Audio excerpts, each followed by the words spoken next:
Ron Goodall from FightHype.com. I'm here with Mosley Jr. How's it going? It's going great, man. We're over here at Capitio's Boxing Gym in Las Vegas, Nevada. Just checking out all the guys that are here. Absolutely. And before I get into the event and like the things that they have you here for, I just have to talk about the amazing performance you had against Rosado not too long ago. Coming off an extraordinary performance, great win, and the fact that some people counted you out in it, and you showed all the doubters and all the critics and the naysayers that, you know what? It's so funny because to say some people counted me out is an understatement.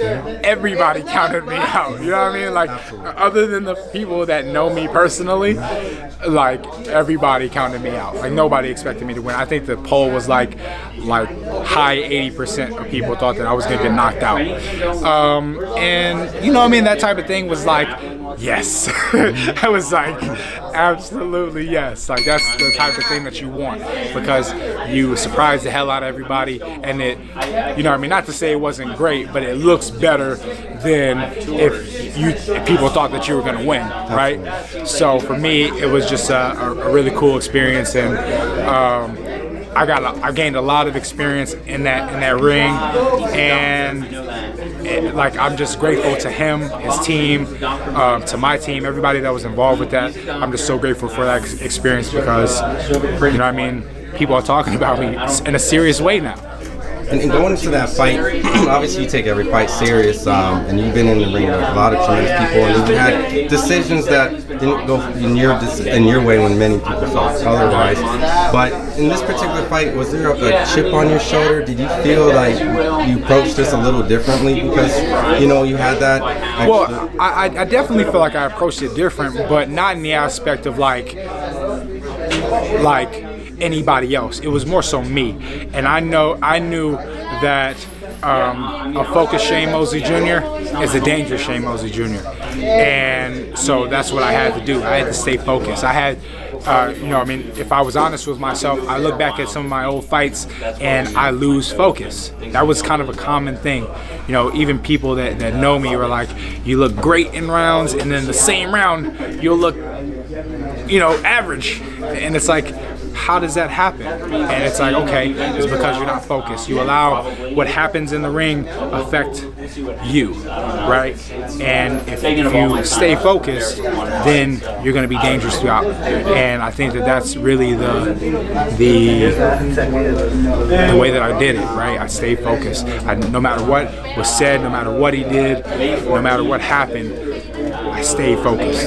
And coming off a great dominating performance against someone who's also had, you know, great performances and fought top guys in the division, where does this take you now? Are you looking to face one of the champions, you know, some of the opponents like Diaz or things like that? Yeah, man. So obviously, if you want to be a champion, you know what I mean, you gotta go and face those guys that are also trying to be champions and champions. So I'm on that path now. You know what I mean? And I think I put some people on notice. You know what I mean? So with that being said, I have to stay even more focused. I don't know if a championship fight is next, or if there's, you know, just a fight before that. But I'm sure I'm on my path to the championship, on the championship road. So whatever I need to do to get to that championship, that's what I'm willing to do, and that's what I want to do. Absolutely. And seeing the fact that you just fought recently, and obviously you want to go through a little rest and go through the whole negotiation, politics things as boxing always. You get to have a nice time here at Capitio's gym and get to see some of the guys, and they brought you out here to be one of the boxing representatives to help the YouTubers for this event. Can we just talk a little bit about how you kind of got brought into this whole situation? What's your thoughts? Yeah, so I got brought into this situation by my manager, Leonard, and you know, they're having a YouTube event, and I'm happy to be a part of it. You know, I mean, I want to help any way possible. I think that you know, I mean, people talking about my sport, doing my sport, events like that, only helps big up my sport. You know what I mean? And I want to be a part of that and be able to help influence people as much as I can in this space, because why else, right? Why would I not want people to join boxing or be a part of, honestly, fighting sports in general? Like, you know what I mean? Like, I'm big on even MMA. I teach at an MMA gym, you know what I mean? Like a syndicate MMA. So I'm all about contact sports. I'm all about fighting sports. And I think that other people should also be involved with that as well, because, you know what I mean, I feel like it definitely teaches people respect. It teaches people how to be aware of themselves and responsible for themselves as well. So I love my sport, and I want people to be a part of it. Yeah, and seeing the fact that obviously, as a boxing fan, and I'm sure you have kind of adapted and started seeing the YouTubers and influencers like the Jake Pauls and Logan Pauls entering. Do you find this as a good thing, that is obviously your father is, a legend, emerging future champion coming to the sport, seeing that, people were coming in for the sport kind of late in their years. Do you find this great for the sport, with the fan base they're bringing in? Yeah, so the thing is like my dad told me when I started boxing, he said, if you're gonna do this, you got to take it serious, because you can die, right?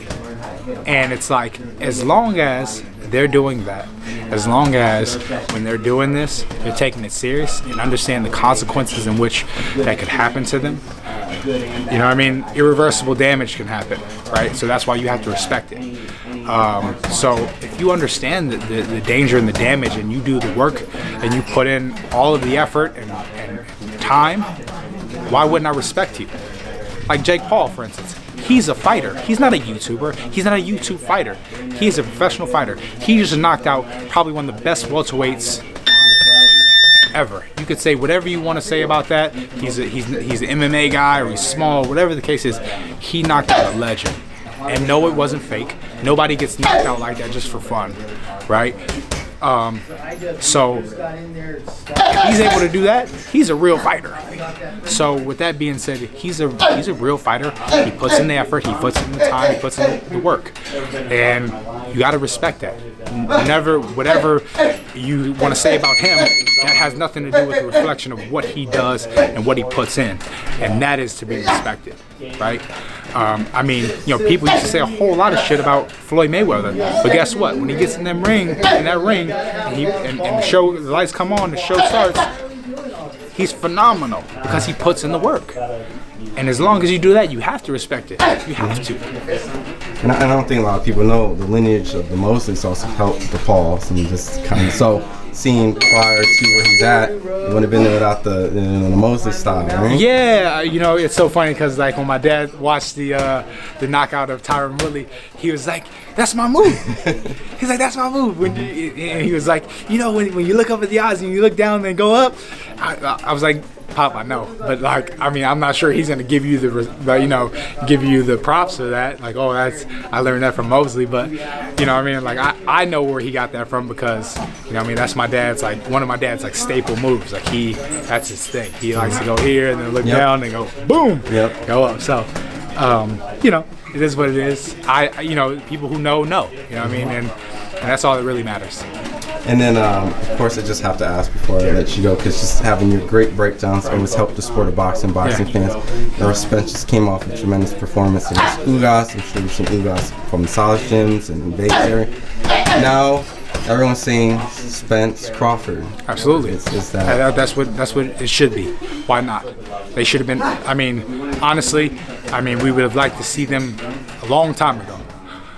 But I think it's the right time now, and I think that everybody wants to see the fight. I think the fighters want to fight.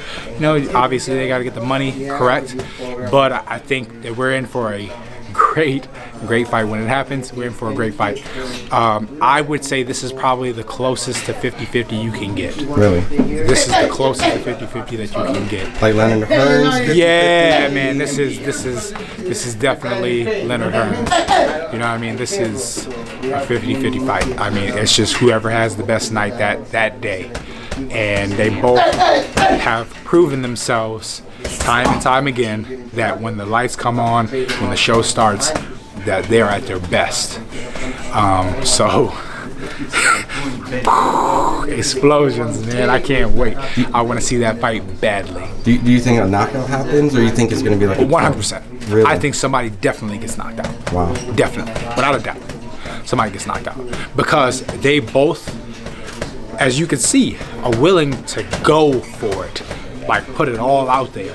I mean, what Terrence Crawford did against Sean Porter was impeccable. In the 10th round, going into I think the 11th round, he's sitting on the stool. He looks out to somebody, whoever that person was. They need to get a raise. I don't know if that was like a family member, or if that was somebody on his team. But whoever that was needs to get money because they saved him the fight. Because he looks over at that person and they go, "You're down." He goes, "What? You're down." What? All right. Goes into that. Boop. Goes in. After, in my opinion, Sean was winning the fight pretty clear, in my opinion. He goes out there, "Oh, you're down." Boop, boop. No, he's down. You know what I mean? Like, it was like, whoa. Like, that doesn't happen in the 11th round when you guys have already fought and this guy's already beating you. You have that gear to, like, just go, all right, well, I'm going to the next gear. Bye. You know what I mean? It's like, how does it happen? You know what I mean? And like I said, he's willing to put it all out there. He was losing that fight, and he's willing to, okay, I'm going out there and stomp this kid. And that's insane. Like, Sean Porter. And if you look at it, like, when Earl Spence put Sean down, Sean was like, "Come on," and he was like, "You right, I'll come back later." You know what I mean? It's like, that's the difference. But, you know, like, would he be able to do that to Earl Spence? I don't know. You know what I mean? Are you willing to do that shift? Because Earl can also meet you there as well. So, you know what I mean? Like, I think it's a great, I want to see it, man. I can't wait to see it. I think both of them have multiple gears. Obviously, they want to fight for it. It's a great fight, man. Awesome. For the fans, before I let you go, social media and where they can absolutely. follow you at. Yeah, man. Follow me at Shane Mosley Jr. On Twitter, which I basically just put all the stuff from Instagram on Twitter. It's at one Shane Mosley Jr. and Facebook Shane Mosley. I have a TikTok also, Shane Mosley Jr. I like to keep it simple, as you know. Like, Absolutely. Why not be me? You know what I mean? So, come check me out. I appreciate you guys watching. Thank you, and yeah, keep on watching. Awesome. Appreciate it. Thank you. Thanks, man.